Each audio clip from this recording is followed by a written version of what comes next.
আসসালামু আলাইকুম। কালো কালি স্টুডিওতে সবাইকে আমন্ত্রণ। আজকে কালো কালি স্টুডিওতে আমাদের সাথে আমন্ত্রিত অতিথি হিসেবে আছেন। এনার থেকে তার পরিচয়টা নেব। আসসালামু আলাইকুম ভাই। ওয়ালাইকুম আসসালাম রহমতুল্লাহ। ভাই আপনার নামটা কি? আমার নাম মাওলানা মুফতি মোহাম্মদ আতাউর রহমান। আপনার পদবি, আপনি কি করেন? আমি স্বাভাবিক ক্ষেত্রে বর্তমানে কোনো সরকারি কোনো কর্মকর্তা বা কোনো ইয়াতে সম্পৃক্ত না। আচ্ছা, তবে ইসলামের খেদমতে আছি আর কি। আচ্ছা। আপনার কোয়ালিফিকেশন?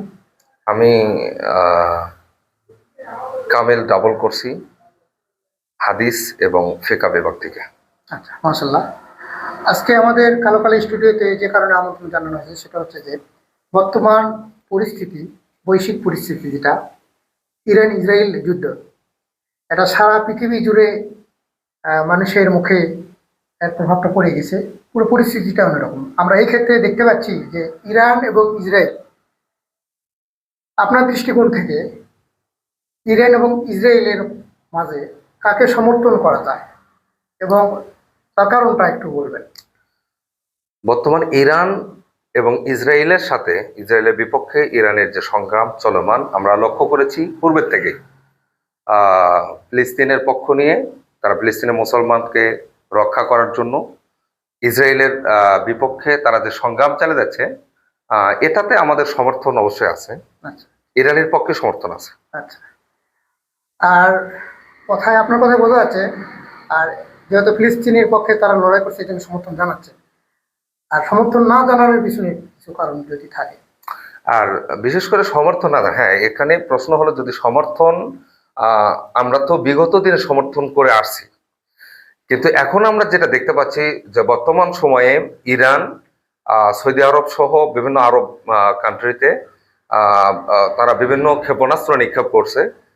এর জন্য আমরা অবশ্যই আম, সৌদি আরবের মতো একটা ইসলাম কান্ট্রি, যেখানে খানায় কাবা অবস্থিত এবং যেখানে সারা পৃথিবী জুড়ে লক্ষ লক্ষ মানুষ জমায়েত হয়, এবং এখানে মদিনাতুল মুনাওয়ারা, যেখানে আমাদের প্রিয় নবী মোহাম্মদ সাল্লাম শায়িত আছেন, এই দেশে ইরান যে হামলা চালিয়ে যাচ্ছে, এটার ক্ষেত্রে অবশ্যই আমরা ইরানকে সমর্থন করব না। পরের প্রশ্নটা হচ্ছে যে ইরান তো একটা শিয়া রাষ্ট্র। হ্যাঁ, তো শিয়া রাষ্ট্র হিসেবে ইসলামের দৃষ্টি থেকে আপনার মতামতটা কি? আহ, অবশ্যই শিয়াদের সাথে আমাদের আকিদাগতভাবে আহ, বড় দ্বিধাদ্বন্দ্ব রয়েছে। আপনারা অবশ্যই যারা আমাদের এই প্রোগ্রামটি দেখতেছেন আপনারা জানেন যে রাসূলুল্লাহ সাল্লাল্লাহু আলাইহি ওয়াসাল্লাম বলেছেন, তাফাত্তারিক উম্মতি আলা সালাসি ওয়া সাবঈনা ফিরকা কুল্লুহুম ফিন-নার ইল্লা মিল্লাতা ওয়াহিদা। কিলা মান হিয়া ইয়া রাসূলুল্লাহ সাল্লাল্লাহু আলাইহি ওয়াসাল্লাম ক্বালা মা আনা আলাইহি ওয়া আসহাবি। আল্লাহ রসুল বলেছেন যে আমার উম্মতের মধ্যে ৭৩টা দলে বিভক্ত হবে, কুল্লুহুম ফিন-নার, সকলে জাহান্নামী, ইল্লা মিল্লাতা ওয়াহিদা, একটি মাত্র দল যারা জান্নাতি। তো আমরা যেটা লক্ষ্য করেছি সেটা হলো যে এই ফিরকাগুলোর মধ্যে ৭৩, প্রায় ৭২ ফিরকার ভিতরে উল্লেখযোগ্য একটি ফিরকা শিয়া, এবং আমরা আরো গবেষণা করে দেখেছি শিয়াদের ভিতরে প্রায় ৩২টা ফিরকা রয়েছে। কেউ কেউ বলেছেন ২১টা, কেউ বলেছে ৩২টা, যাই হোক মতানৈক্য আছে। কিন্তু বিষয় হলো যে যেহেতু তারা বাতিল ফিরকা, তাদের সাথে আমাদের কোনো আকিদাগত ভাবে আন্ডারস্ট্যান্ডিং অতীতেও ছিল না, বর্তমানেও নাই, ভবিষ্যতেও থাকবে না। যেমন দু একটা উদাহরণ দেন তাদের মানে মতবাদের বিষয়ে আপনাদের আসলে দেখেন, তাদের সাথে আমাদের এই কারণে আন্ডারস্ট্যান্ডিং হবে না, কারণ তাদের আকিদাগতভাবে আহ, বড় ধরনের ভুল রয়েছে, খতা রয়েছে।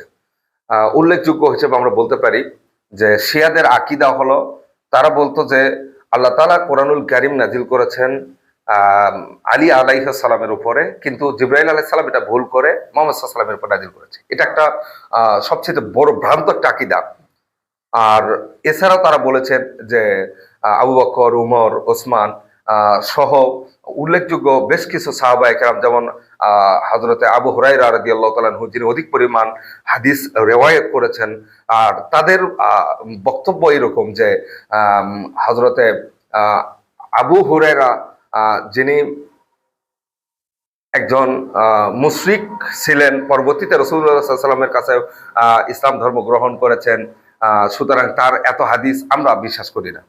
এই যে একটা ভ্রান্ত আকীদা তাদের, এই সমস্ত আকীদার কারণে, বিশেষ করে সাহাবীদের বিরুদ্ধাচারণ করার কারণে আমরা তাদেরকে এক কথায় যে তাদেরকে আমরা মুমিন মনে করি না, মুমিন বা ঈমানদার মনে করি না। এখানে আরো কিছু প্রশ্ন জাগে, সেটা হলো, দেখুন যারা দেখতেছেন আমাদের প্রোগ্রামটি, আমি সবার উদ্দেশ্যে বলছি, রাসূলুল্লাহ সাল্লাল্লাহু আলাইহি ওয়াসাল্লাম বলেছেন আসহাবিকা নুজুম ফাবিআইয়িহিম ইক্তাদাইতুম ইহতাদাইতুম। আল্লাহর হাবিব বলেছেন যে আমার সমস্ত সাহাবায়ে কেরাম আসমানের নক্ষত্রের ন্যায়, সুতরাং যারাই আমার সাহাবীদেরকে অনুসরণ করবে তারা হেদায়েত প্রাপ্ত হবে। আমরা যদি কোরআনুল কারীম থেকে একটু রিসার্চ করে দেখি, আল্লাহ রাসূল বলেছেন যে ইয়াউমা লা ইয়াখজি, আল্লাহ তাআলা বলেন ইয়াউমা লা ইয়াখজিল্লাহু নাবিয়্যা ওয়াল্লাযীনা আমানু মাআহু। আল্লাহ তাআলা কিয়ামতের দিন তাদেরকে পাকড়াও করবে না, ধরবে না, যারা আল্লাহ তাআলার পক্ষ থেকে নবী হিসেবে পৃথিবীতে এসেছেন এবং যারা ঈমানের সাথে রাসূলুল্লাহ সাল্লাল্লাহু আলাইহি ওয়াসাল্লামের সহবতে ছিলেন, অর্থাৎ সাহাবায়ে কেরাম, রাসূলুল্লাহ এবং সাহাবীদেরকে আল্লাহ তাআলা কিয়ামতের দিন পাকড়াও করবে না, ধরবে না। তার মানে তাদের কোনো খতা নাই, তাদের কোনো ভুল নাই। অথচ শিয়া মাযহাবের অনুসারী যারা শিয়া সম্প্রদায়, এরা বলতেছে অনর্গল অবরত, তারা অনবরত বলে যাচ্ছে যে রাসূলুল্লাহ সাল্লাল্লাহু আলাইহি ওয়াসাল্লামের উল্লেখযোগ্য সাহাবী তারা ভুল করেছেন। এই জন্য তাদের সাথে আমাদের কোনো সম্পর্ক নেই, আকীদাগতভাবে আমরা এমনকি তাদেরকে আমরা মুমিন মনে করি না। আচ্ছা, তো আকীদাগত পার্থক্যের কারণে তাদেরকে কি মুসলিম বলা যায়? দেখুন, এখানে আমরা তাদেরকে স্পষ্ট ভাষায় বলি যে তারা মুমিন না বা তারা ঈমানদার নয়। আকীদার কারণে আমরা তাদেরকে মুমিন বলতে পারি না। কিন্তু আমরা সবাই জানি যে ইরান একটা শিয়া রাষ্ট্র এবং মুসলিম রাষ্ট্র। তো ইসরায়েল আর আমেরিকার বিরুদ্ধে একটা মাত্র রাষ্ট্র যে অস্ত্র দিয়ে প্রতিরোধ করতেছে, সেই হিসেবে আপনি ইরান এবং সৌদি আরবের ভিতর পার্থক্য করতে পারেন? কারণ দেখুন, আমি শুরুতেই বলছি যে যতদিন পর্যন্ত তারা মুসলিম রাষ্ট্রের ওপর আক্রমণ না করছে, অর্থাৎ মুসলিম রাষ্ট্রের উপর যখন তারা আক্রমণ করছে, তখন তাদের প্রতি আমাদের একটা বিদ্বেষ। আমরা এখনো তাদেরকে সমর্থন করতে পারি এবং ভালোবাসা দিতে পারি একটি কারণে, মুসলিমদের বৃহৎ স্বার্থে, সেটা হচ্ছে যে ফিলিস্তিনের মতো নির্যাতিত নিষ্পেষিত মুসলমানদের জান এবং মাল রক্ষার্থে তারা যে অবদান আছে বা তারা যে সংগ্রাম চালিয়ে যাচ্ছে, সেই ক্ষেত্রে আমরা শিয়া, যদিও তারা মুমিন নয়, যদিও তারা ঈমানদার আমরা মনে করি না, তারপরেও মুসলমানদের উপর তারা ইহসান করার কারণে বা তাদেরকে সেভ করার কারণে আমরা তাদেরকে ভালোবাসা দিতাম বা আমরা সমর্থন করতাম।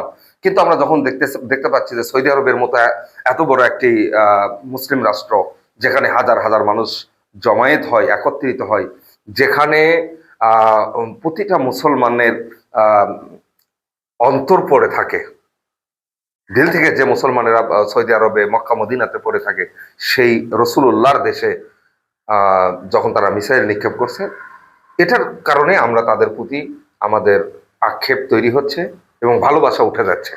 তো এখানে লাস্ট আপনাকে একটা প্রশ্ন করবো, সেটা হচ্ছে যে এই যে ইরান সৌদি আরবে যে মিসাইল নিক্ষেপ করতেছে, এটা নাকি আমেরিকার ঘাঁটিতে মারতেছে, কিন্তু কোনো সৌদির ভূখণ্ডে মারে নাই, ঠিক আছে?